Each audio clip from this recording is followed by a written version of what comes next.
Alright, welcome to another edition of What the Fuck Happenings here in Mendham and such. So, first off, Matt, Life Sucks, did a video, coloring, yeah, his drawing of, whatever the guy's name was, I forget it already, Boswell, some kind of, anyway, the guy who did the documentary. You know, the drawing is just showing the two sides of the life adventure. And so poignant, I'd argue, and interesting to watch. And yes, you know, Matt has a very listenable, voice. So, you know, quite watchable just for that. Pleasant narrative. And you know, I would sort of look at the documentary and sort of, I would argue his opinion is similar, that it's, you know, kind of a two-faced, two-side. It's, you know, it's got a okay and a dark. The okay is it brings up the subject and the subject gets talked about. You know, the negative side is it ends up just being a kind of a freak show. Just another, well, more about how to live with being an anti-natalist than actually talking about the subject or why you become, you know, some kind of indication that it's just some sort of depressive disorder. You know, and all depressive disorders are somehow irrational because there's nothing to be depressed about. It's just so much fun being alive. And such. So, worth your viewing, I think. So, Life Sucks is the easy enough name to just type in your search bar. You know. But anyway, easy enough to find. I'll provide links where possible and such. Yeah, that's all I'll say about that. I mean, you know, he's telling a different story than I was telling. But, you know, the two opinions don't necessarily agree, but they do sort of complement each other, you could argue. But anyway, yeah, so enough of that. And, okay, I'll hit whatever I gotta hit here. Where is it? I know it's here somewhere. Yeah, this goes and this stays. Alright, so I did do a couple of videos this week. You know, it's kind of this unpleasant infighting, you know, which just is really useless. So I don't want to wallow in it too much. Just make my arguments in defense of what has been sort of established as the, you know, how we've pointed the arrow, so to speak, of the argument. How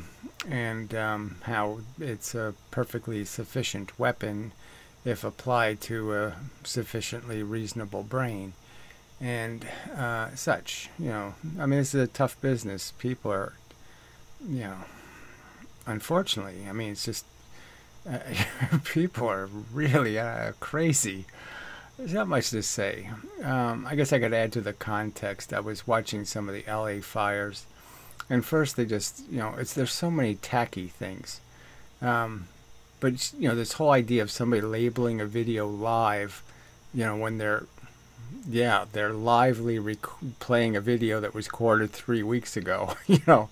I mean, it's so dishonest. It's just right there in your face. And this is CNN and Fox and all these big companies are just sitting here lying to people, you know, for views, and you're just like, yeah, it's just so damn tacky.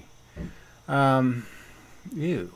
And then they had the chats on, you know, and so these people's lives are being ruined entirely. I mean, you know, I can't even imagine, you know, just even the renters. Can you imagine you're renting a place and it burns down? I mean, you lose all your stuff, you lose your rent money, and now you have to go find somewhere else to live. And, well, you know, a bunch of other renters just got kicked out of their place too, so you know the prices are all going to go up. You know, you're going to get a really shitty deal, and on top of that, you probably might have lost your job too because the restaurant you worked at is gone. I mean, just you know, absolute ruin. And you know, it's chortle. It's just hilariously bad. But these psychos, I mean, it's just all psychos in the chat, all just complete, doing their Trump shit, doing this, doing that, foreigners, their Hamas crap, all this bullshit, on top of, which is just as, these are just, thousands of tragic stories. And no sign of any kind of human give a shit. And oh. I mean, how do you talk to people like that, right? I mean, how do you talk to people who would mock people in those circumstances, just totally disregard, diss them all over the place, have absolutely zero empathy, zero concern? How could you possibly have a conversation with human beings like this? And this is apparently what, I mean, what is it, 50-50 percentage of trolls? I mean, really, if it really came down to it and you just went door to door, troll, not troll, troll, not troll. It's looking really bad. So, in some respects, you can say, okay, the pressure's off, because this isn't about a rational argument, and it's not about being reasonable or saying it the right way or having music in the background or something. It's not about anything, because you're talking to, you might as well talk to wind, because it has more character as an intellectual object than most human brains, and that's really tough to take. Really, it's bad. Okay. So that's the context, and it's this whole idea too that the whole, trying to shove everybody into these two categories of loop-de-doo, silly Democrat and insane, crazy, fanatic, whatever, capitalist, fun person. Fuck that. Ugh. So it's just, it's dismal. So just, throwing a little bit of grief in for free. Because the real point I wanted to make was the idea that, it's sort of fallen on me a little bit, is that, you don't want to get into these infights, you don't want to burn any bridges, you don't want to create any blah, blah, blah, because it's all on your shoulders, so to speak. So this happened to me about when I was 20 or so, where I started to feel this. As soon as I became a vegetarian, a substantial vegetarian, let's just argue, and started making sure I was trying to do the right thing. More where I was sacrificing, what I want to do versus what I know I should do, or something like that. So I was becoming more responsible for my existence, let's just say. And you felt it, because you're almost saying, well, all the animals are dependent, they're waiting for me to fix it, because they can't. So I would think about the animals in the laboratories, with these electrodes stuck in their brain and all kinds of, it's just absolutely horrible stuff going on. And realizing that, Bill, because I know, I'm, who else can rescue them but a person who knows, who's aware of the problem and cares.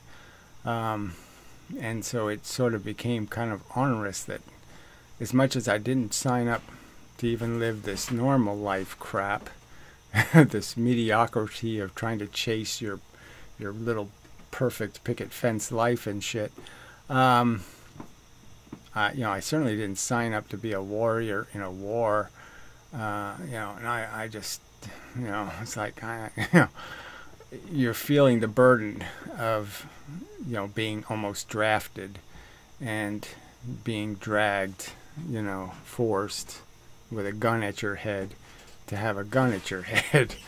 And so I felt a little bit of that,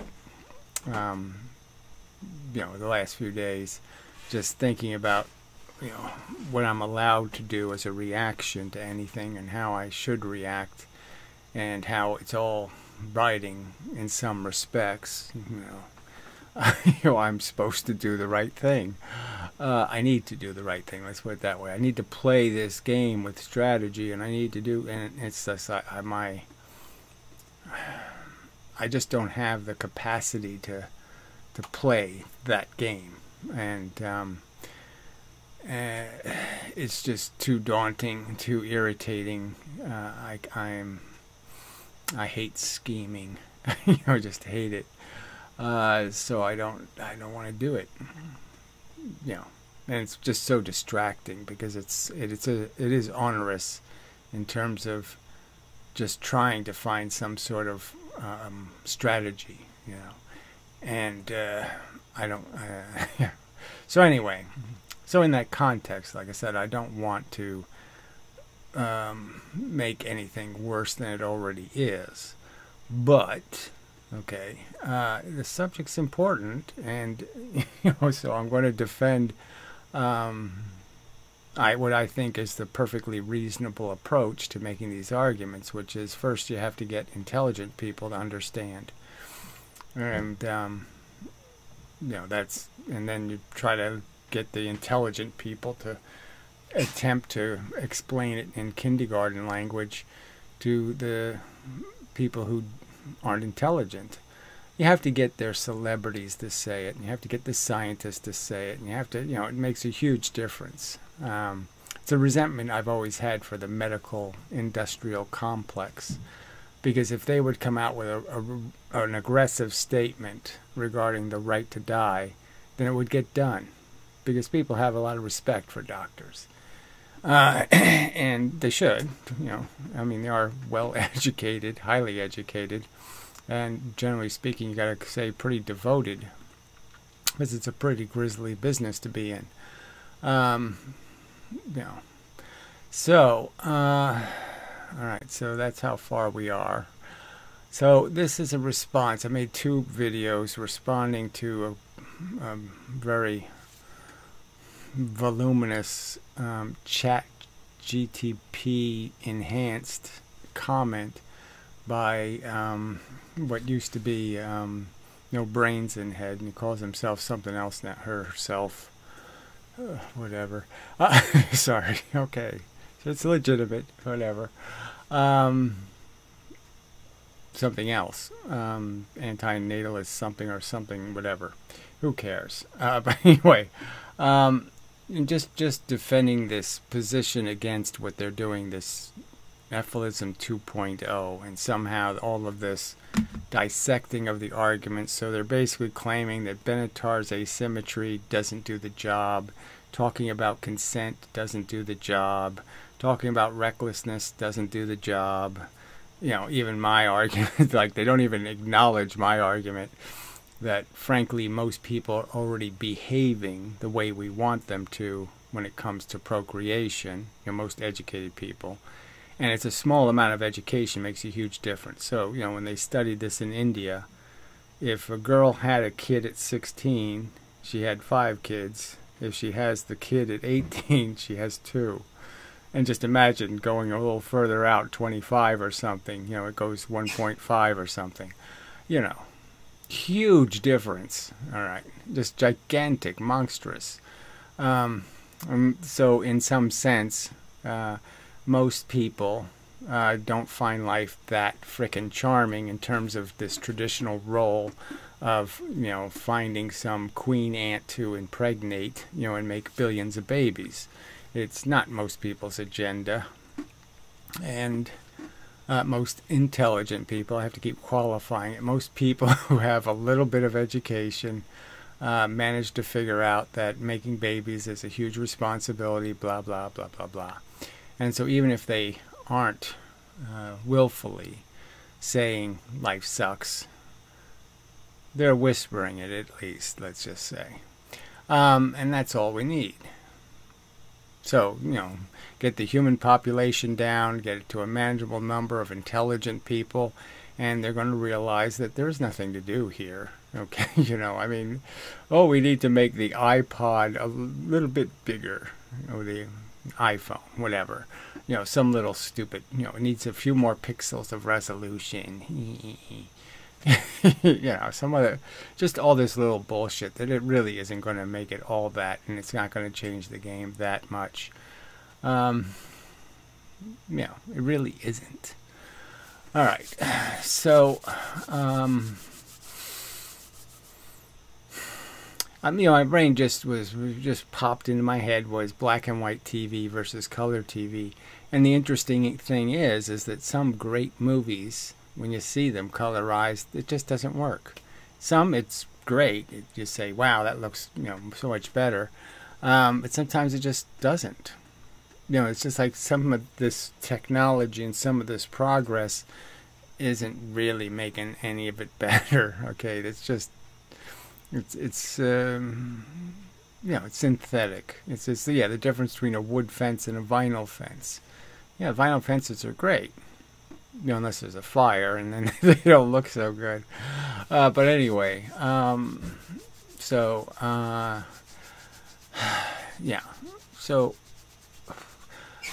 there's lots of arguments to be made. I think they're perfectly sensible arguments that have been gone over.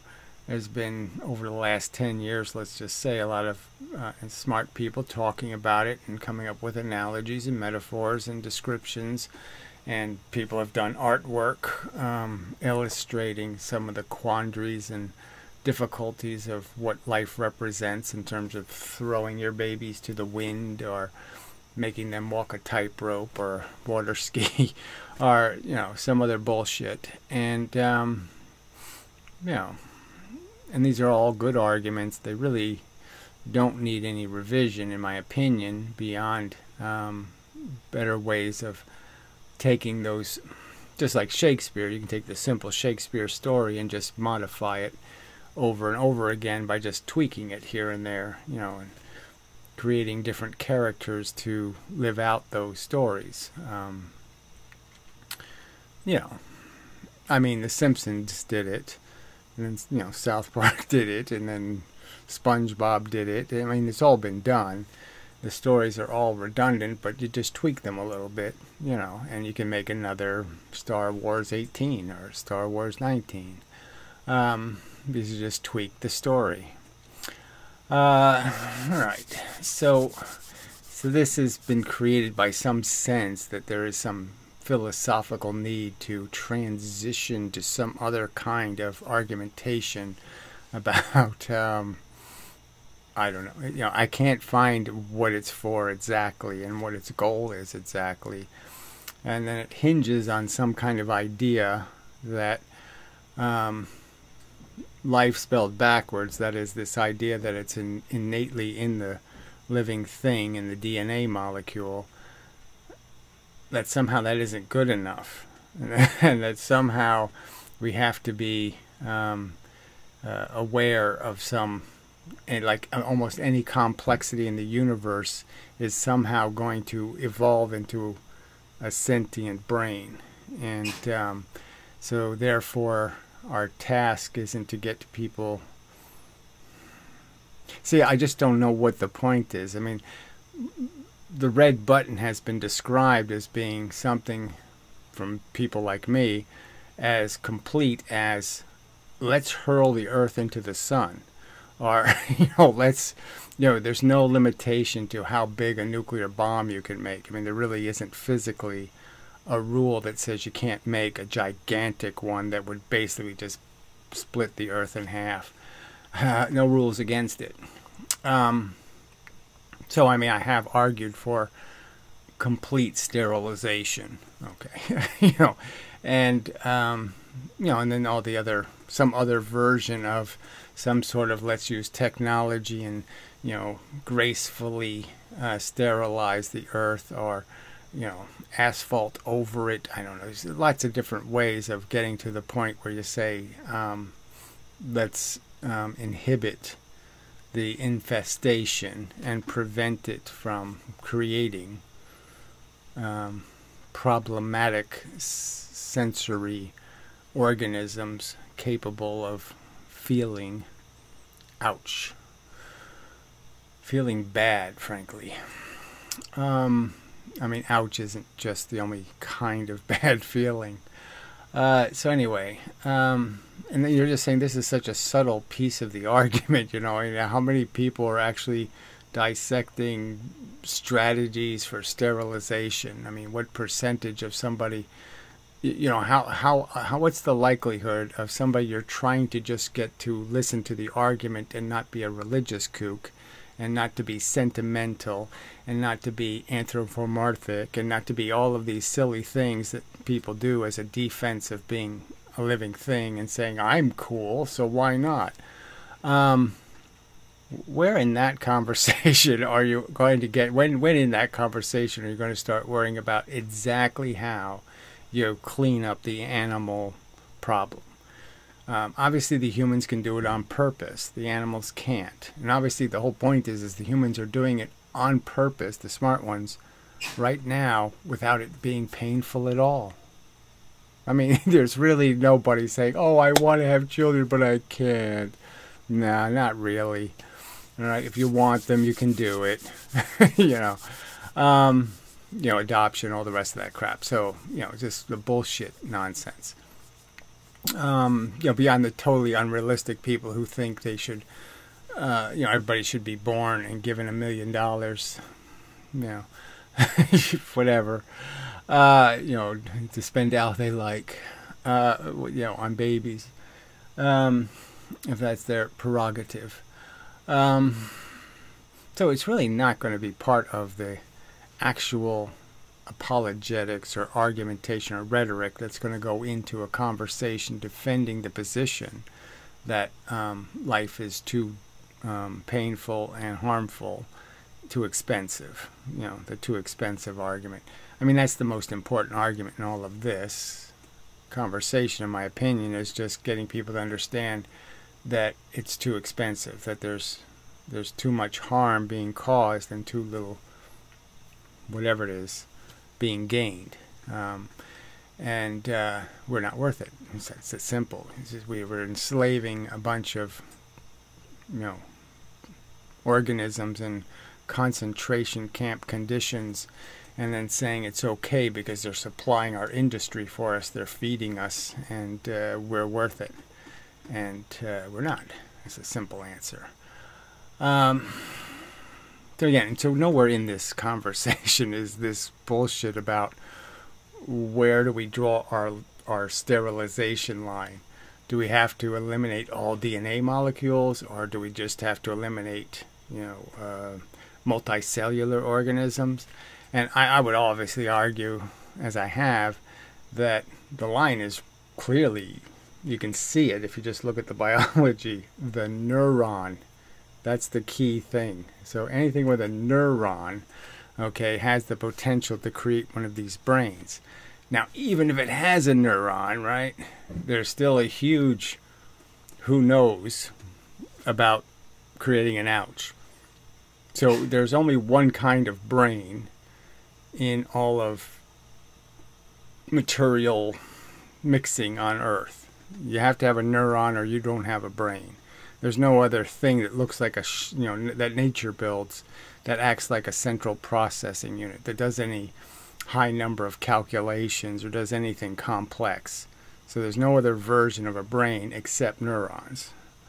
And so obviously it's just multicellular organisms, because you can't have a neuron if you're a single cell.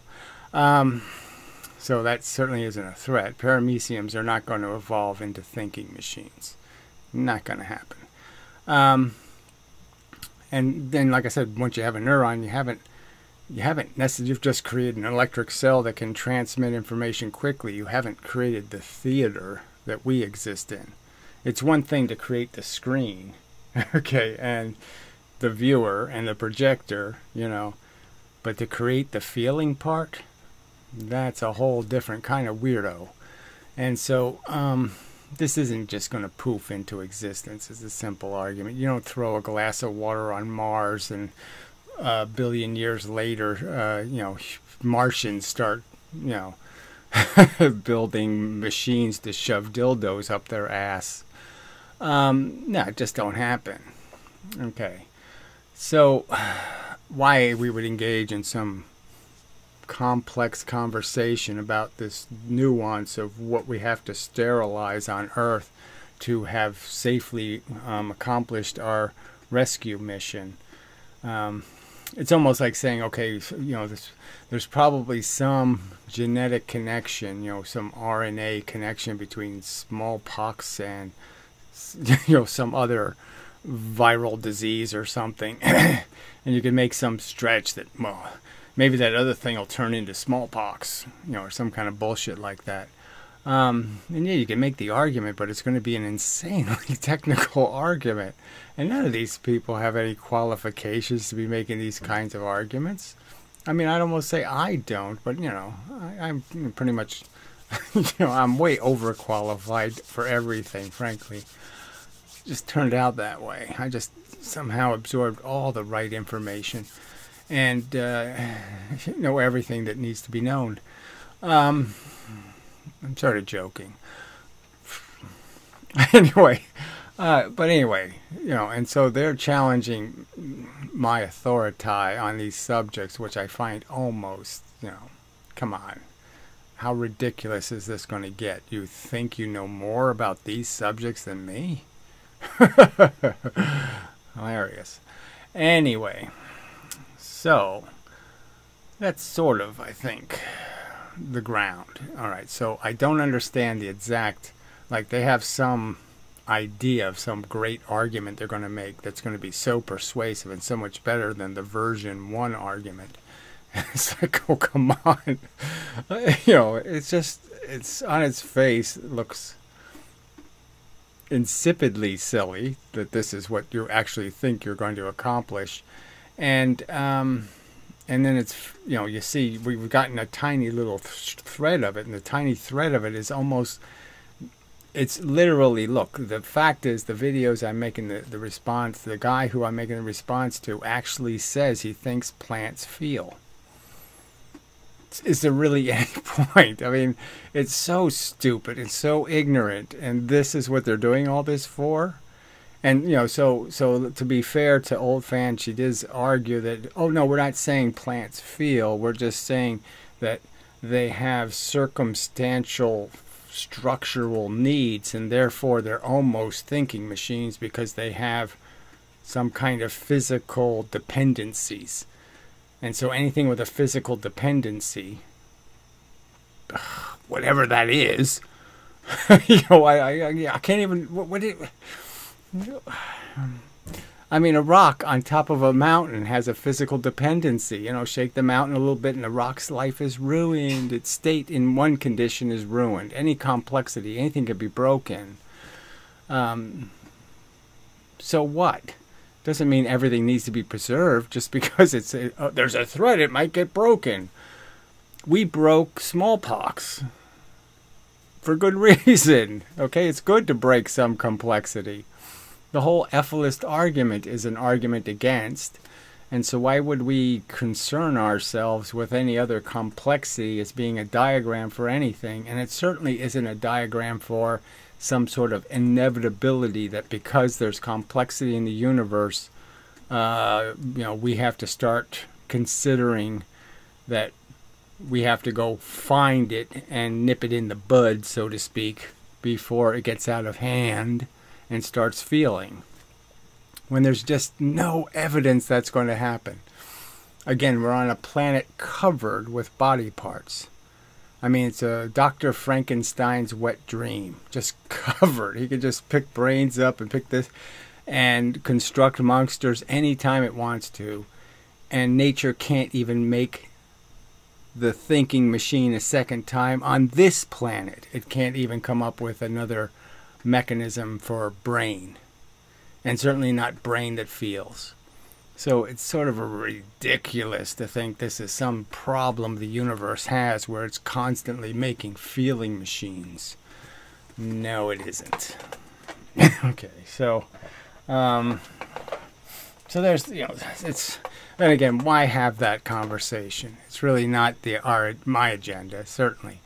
And I'm be quite satisfied to rescue the sentient life on Earth and say good job, and if if it's possible at some point before we get to finishing our job here that we can make some probe that goes into space and starts worrying about what other matter is doing in space, fine, but I don't think it's a threat, frankly. It's just that simple. It's not, what took place here is an aberrant, bizarrely aberrant event, not a common event. The amount of complexity, the layers of complexity, hundreds of billions of cells, all organized over billions of years, structurally, and then, this one particular, DNA-based genetic device, that can make a feeling brain. Not going to happen. Anyway, all right, so yeah, that's what the video I will now play has something to do with. But again, I can only state it in this vague term that they want to, they're proposing some grand enhancement in the argument by, in my opinion, dissing very valid arguments and claiming that somehow they're not effective when they're exactly the arguments, when they occurred to me, that convinced me. So maybe I have a prejudice because I find the arguments incredibly convincing. All right. I'm an incredibly vain person and all this kind of stuff, and obviously I hate me. I hate life. I hate all this stuff that I'm built out of. And but it's not my nature to do that. And I did it all reluctantly. I was a nature boy. That's what that was my nickname, Nature Boy. It really was. I mean, well, until I was like 17. It was a real people, this is what I was accused of being, as a junior Tarzan. So it was a hell of a thing for me to be transitioned into a nature hater. And it's these simple arguments that turned me into one. So, fuck this bullshit. Fuck having to argue this as if these are shitty arguments. They're really good arguments. And any failure they have had to win the day just has to do with the sows we're pouring this fine wine on. They're just too ignorant to get it. So anyway, okay, take a pause and then we'll get to the video. Right, so I suppose I should reiterate that I really don't understand their argument. So in one sense, one page or one book says, no, we're not saying that, non-sentient machines are something we should care about, like plants. Okay. That somehow these forms of life are somehow compelling because they're in horrible conditions and we must rescue them. And then on the other hand, their own defenders are arguing, yeah, they do feel, and we do need to worry about them. I mean, so it's that bad. All right, so in that context, let's play some of this. It's sort of like the reductionism of mathematics in terms of physics or something else. You're just trying to find the elemental parts of something and use these little elemental parts to describe the whole system. Well, it's sort of a good point, just in terms of what this whole philosophy thing is. And right, the nature of value, as I'm arguing, the element of it, the kernel, is sentience. And unfortunately, it comes with this catch that we don't have just carrots. But we're not chasing carrots. We're running from whips. Okay. And I would argue that most of what we're running from is the whip. We're escaping our doom, death and destruction. And we're essentially, I find it terrifying, okay, to exist in jeopardy of some brain aneurysm or cancer and all this other stuff that's going to happen, and it's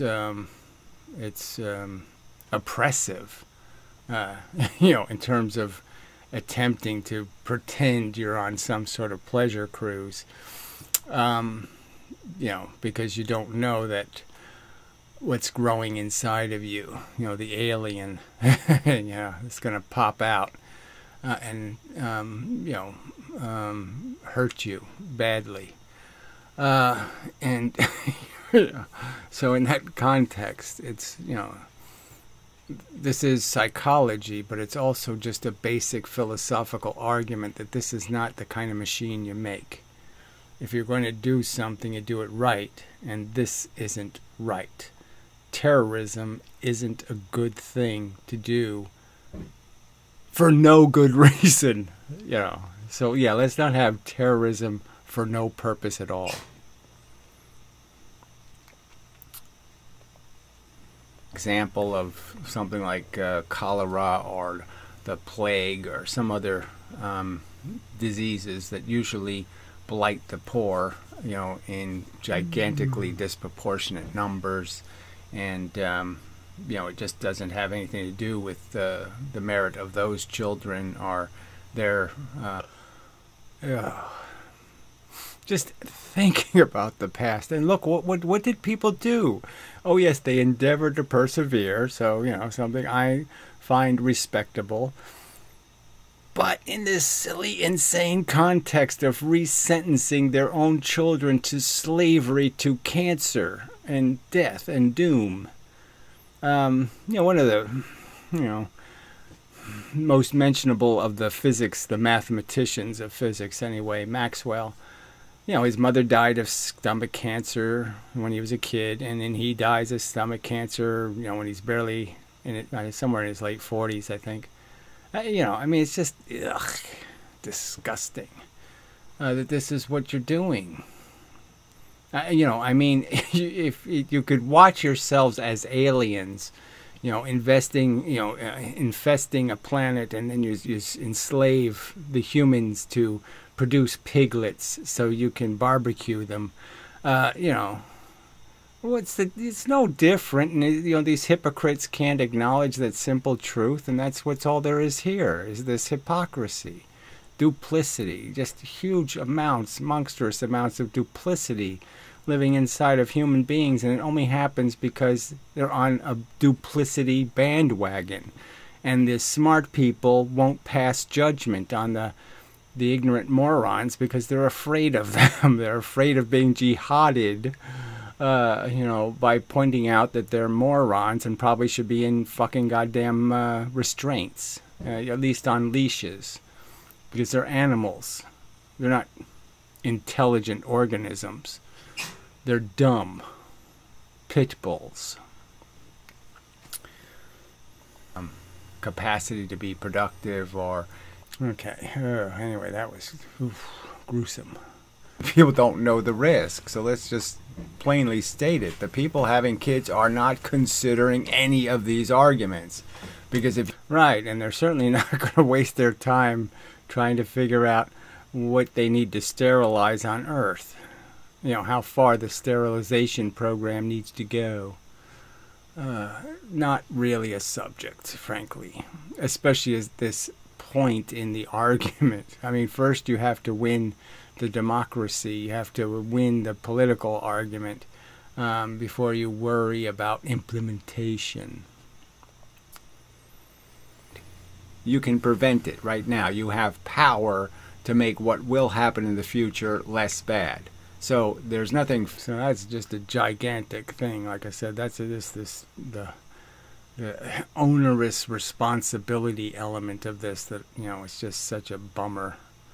Is to realize I may have had the ability to do something that would have made the difference between success and failure, and I failed to do it, and that's just like, oh god damn.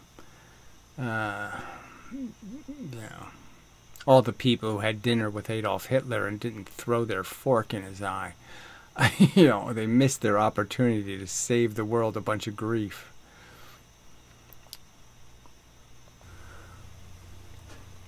but nothing like that will happen to ours. We'll take good care. This is the wrong video. How could it be the wrong video? It was a good video, right? Yeah, but it's the wrong video. It is funny that I'm playing the wrong video. Anyway, it's the same, coming from the same source, so in that sense it's the right video, but yeah, I don't know how I made that mistake, so my bad. So we'll try again. Yeah. So this is the no brains in head reading. There it is, reading his comment. It was fine, right? Yeah, it was fine. The bad feelings. Okay. You argue that sentience is the primary and sole concern because it's the locus of pain, suffering, and pleasure.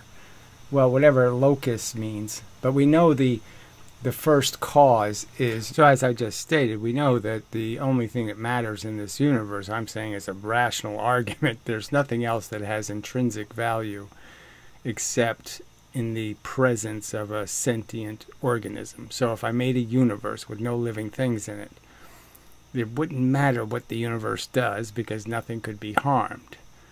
But as soon as I put a little fluffy rabbit in the universe, then, well, that planet can't explode anymore, and this can't happen, and that can't happen, and all these different things can't happen because that will hurt, you know, Mr. Bunny Ears. And, you know, so it's, to me, this is one of the simple arguments that, you know, first base kind of arguments. People really have to get to that point of understanding we're just biological machines. We are essentially robots. Lots of things could be stated about how we function. And the only thing that matters isn't what happens to things. It's what happens to feeling things. Things don't matter. Feeling things matter. And the only time things matter is when things might turn into feeling things. So that's a real argument. But there really isn't any evidence that anything's going to turn into a feeling thing, because it only happened once on this planet. Neurons. Neurons make brains. Without neurons, no brain. Without the electrical cell, brain function doesn't happen. And we know that whatever this illusion is, this being alive, feeling thing, we know it's just synthetic. Your brain makes it.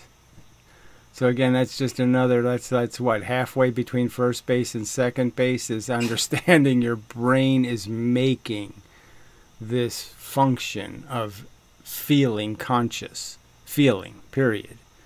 It's what it produces, and it's got this ether of feelings on it. So it's not just pixels come in, calculation is made, action comes out. It's, you know, pixels come in, you know, computations are done, and then they add feeling juice, okay, and say, now what do you think it is? It's a way of augmenting and changing the perception and changing the outcome behavior.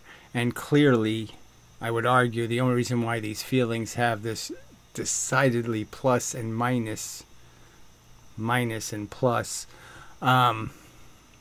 taint to them is because it's simply reward and punishment. It's for the purpose of giving you a brain that can learn.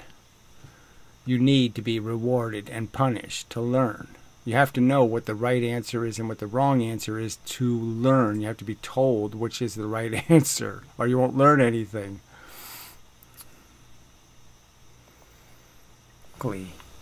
How the what? And the only reason why any of this inanimate matter, okay, I call it inanimate, meaning a non-sentient. The only relevance it has is if it has a real threat of creating a neuron. So if it's not a real threat that it's going to convert or create a neuron, then it's really not a threat at all. And again, even if you have neurons, you don't have brains. So again, I said it already, but yeah. So I don't know what all this is about, but it's not about anything critical to the word ephilism or the concept or the purpose or the agenda or it just doesn't have anything to do with the real subject, and it's for whatever purpose to just distract and fog a place that doesn't need to be fogged. I don't. It's just a completely pointless, purposeless. Again, I don't want to ferment any extra hostility, but this isn't productive. This, whatever this is, this recontextualization of the subject is an unnecessary and, in my opinion, destructive distraction. That's how the whole biosphere always has worked and always will work. All right, but you don't have to destroy the whole biosphere to break the tree where the branch of sentience. So it's a tiny little thread of a branch that, you know, all of this hinged on. All of the sentient life is on a tiny little frickin' tiny branch that grew really into a whole bunch of stuff because it was very successful. Stuff with brains that could learn was a huge advantage. And so those organisms were successful, and they could grow very large and sophisticated and nuanced in their behavior. They could fit into little tiny niches because they could modify their behavior. It was a huge advantage to be able to modify your behavior, to not be stuck in some pre-programmed way of doing it. You could be a swimmer, or you could be a runner, or you could be a climber, or you could be all kinds of different things with the same exact tools, because you had a brain that enabled you to modify how you functioned. Huge advantage. And so that's why there's a lot of them. But there's a tiny branch off the tree. A sliver. Bigger than I think is necessary. So you think there's a bigger button necessary. Okay. So in a sense, that's what they're sort of kind of arguing, that somehow the red button is complicated and it needs to be like, we need to have 3 buttons, you know, like, okay, yes, let's do the first button and get rid of the things that are obviously sentient, and then we have to do the second button to find out which things have some bizarre potential to maybe possibly in a zillion years do something. But none of that's possible in this universe anyway, because frankly, one of the weird things that we survived was the universe itself. There aren't too many places in the universe where it's quiet enough, long enough for evolution to even take place. It's just a fact. Most places are way too hostile and way too irregular in their conditions for something like life to happen, because it needs a long time to evolve into anything. These conditions to be just the fuck right, even to have the complex chemistry, let alone the complex chemistry evolving into anything substantial. Again, all complexity doesn't feel, so it's just the very idea that you can't even really imagine what kind of brain electricity is creating this illusion, okay, this delusion. You know, I hate that. It's too bad that we have words that aren't really this mirage. So a mirage is a real physical function. It's real molecules in the air, you know, bending the light and creating the fake impression. And so it's sort of a mirage inside of our brain, okay, that's creating this idea that we have a feelable, you know, that there's some way that it can create this thing called a sensation. But we know it does it. So the fact that it's weird and complicated, and it's a construct, and like I said, it's just something our brain makes up. It invents a feeling. It's not something it's seeing. It's something it's making. And it somehow means something. I mean, it somehow has real power. And that's the part that's really amazing, is, you know, is that it's like our memories, our images from the past are kind of vague and mushy and not very good. But somehow this creation of a feeling is really bright and really strong. And it's really just the same thing. It's just something your brain has stored as a piece of arrangements in memory. It's just a kind of a memory. And it's just this idea that that memory, that bit of information being shoved inside of your awareness, okay, ends up being powerfully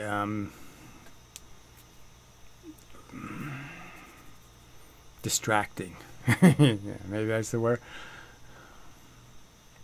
That's the only mechanism we need to worry about. All right. You argue that breaking suffering down into its fundamental components somehow renders it less significant. No, I don't think that's what he said. Yeah, so that doesn't even, that, as a sentence, that doesn't even make any sense, because who's arguing that? So, you know, that's hardly the argument. It doesn't matter how suffering got into our awareness. It just matters that it's there. It's like, you don't go 2.0ing unless you think there's something wrong with 1.0. Fuck. Tulips are part of the problem, in quotes.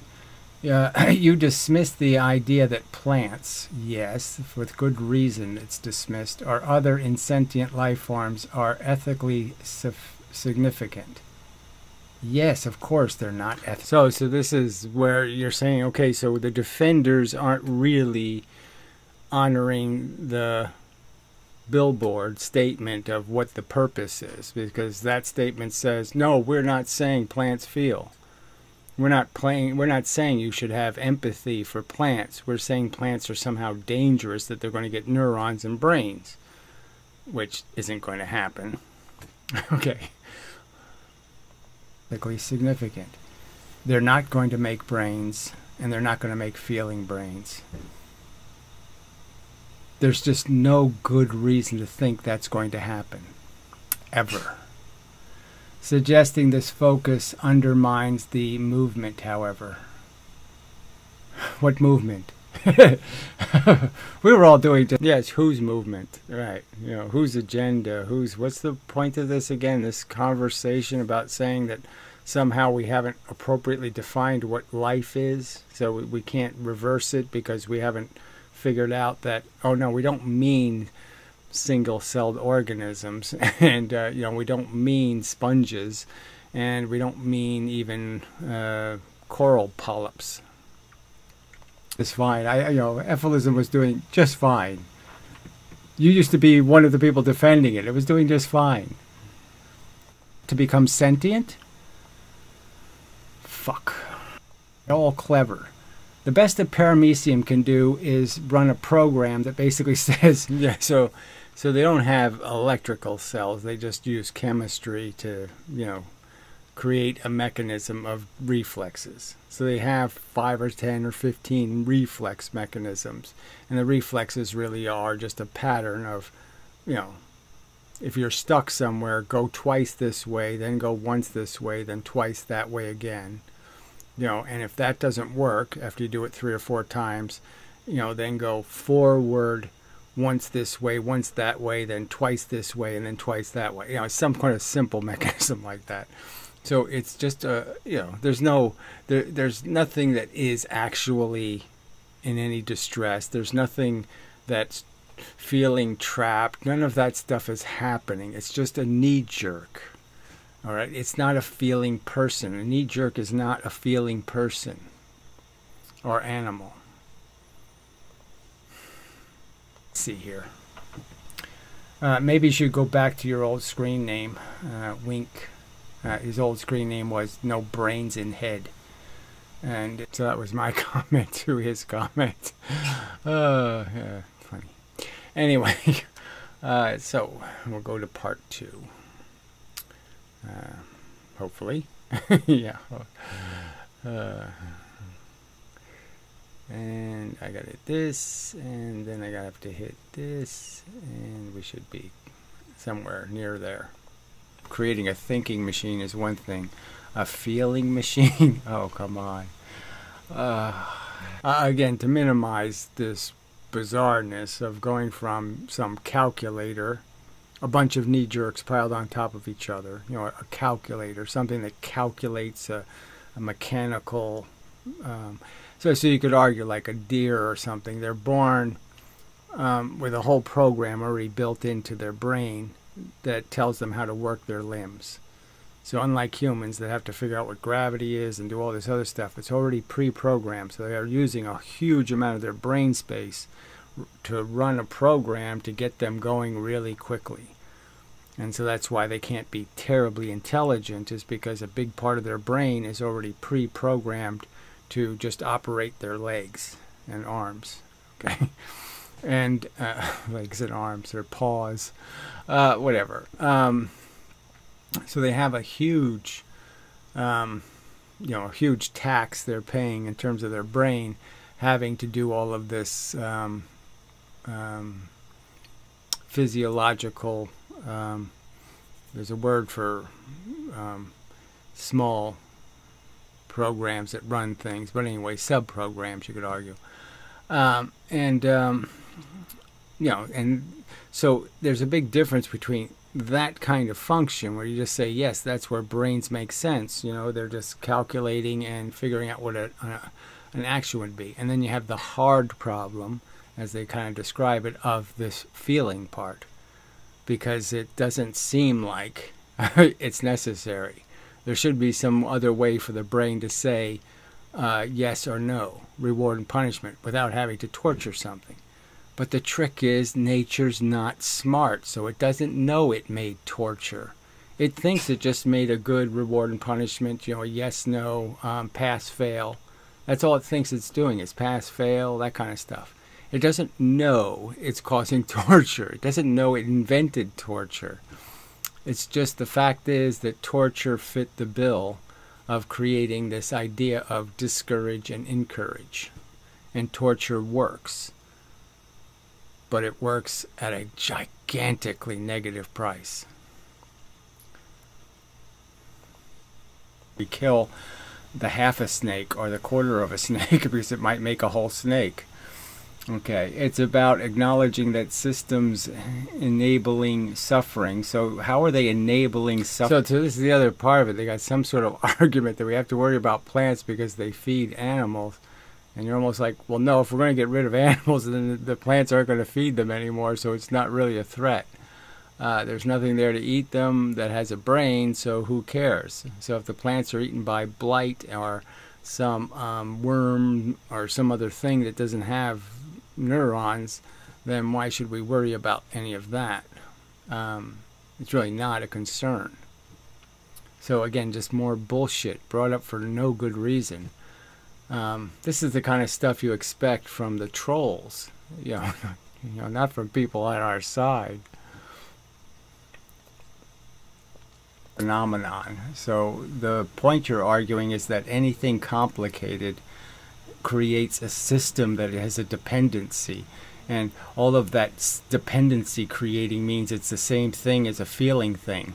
So anything that's dependent, anything that's physically requires there to be the sun and not too many clouds and no volcanoes and no anything that is destroyable or breakable somehow needs our protection, and that's obviously ridiculous.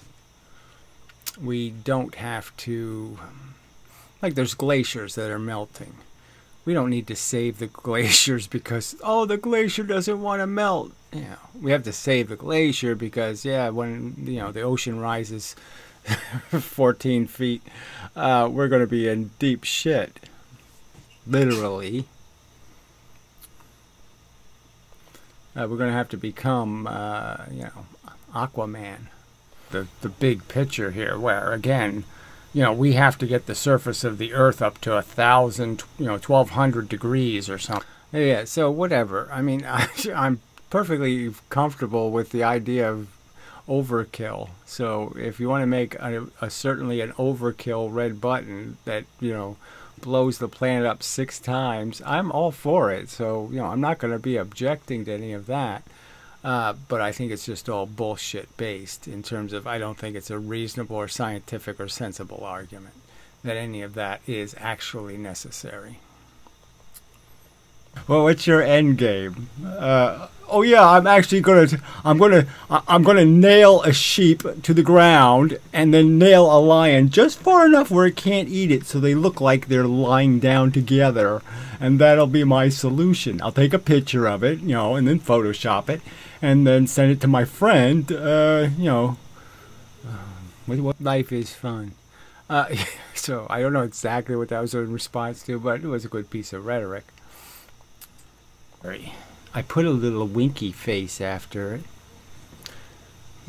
Oh yes, he was complaining about me making the line about how he should return to his old screen name, and he made some snarky point. So I just said, well, I did wink when I said it. Yeah, but he, took it to heart. Oh, isn't that too bad? Core premise. What is the core premise? I thought we had to just eliminate stuff that had a reasonable possibility of becoming sentient. I didn't know we had to exterminate the stuff that doesn't have a reasonable prospect of becoming sentient. I mean, look, any system that can make complexity, you could say the eddies in a stream, could theoretically, if you found a stream that was always constant and it created a constant this, and it was a very constant environment, that it could subtly become more and more complex, and then you somehow could make it into something that's capable of reproducing little idiots, little idiots. Well, who knows? I mean, it's a pretty long reach to get to that point, but I'm just saying, yes, anything complex might make something that's replicating, maybe. Then it could evolve, and then it could do all of this stuff, but still the probability of creating a neuron and then creating on top of that neuron this whole giant 100 billion cell theater of bullshit that we exist in, no, it just isn't going to happen. And nuance. So what is the complexity exactly? Again, I'm just not getting the complexity or nuance of the problem. Besides you just saying parameciums are worth worrying about, and they will someday have a brain, and they will someday feel. Okay, simple. And I'm making the argument he's completely unqualified to make any of these assertions because he doesn't know anything about chemical or biological evolution or physics, frankly. Okay, anyway, either way, the rest of us will keep doing the hard work, fuck you, of thinking critically, and you're doing that in a completely ignorant vacuum. I mean, you're just too goddamn fucking stupid. You don't understand how any of these mechanical systems work. And you're just making shit up to defend some sort of need to distance yourself from something for absolutely no good reason. So again, it's all right if people want to diss me and say I'm a bad representative, I'm not a good poster child, blah blah blah, fine. But to insult the cause, to degrade the cause, yeah, leave that to the trolls, please. But what are you going to do? You have to use the medium as provided, and it sucks in all kinds of ways that are, all the commercialism, all of the shenanigans with YouTube, and yeah, it does suck. So anyway, that's enough of a video now. So yeah, made it. So it worked out okay. So we'll see what they produce. They've made these big, bold statements, and they've promised they're going to sew this up with some sort of reasoning. But frankly, in the last year and a half or 2 years, I've seen some of this reasoning, and I can't reason with it. I'm not.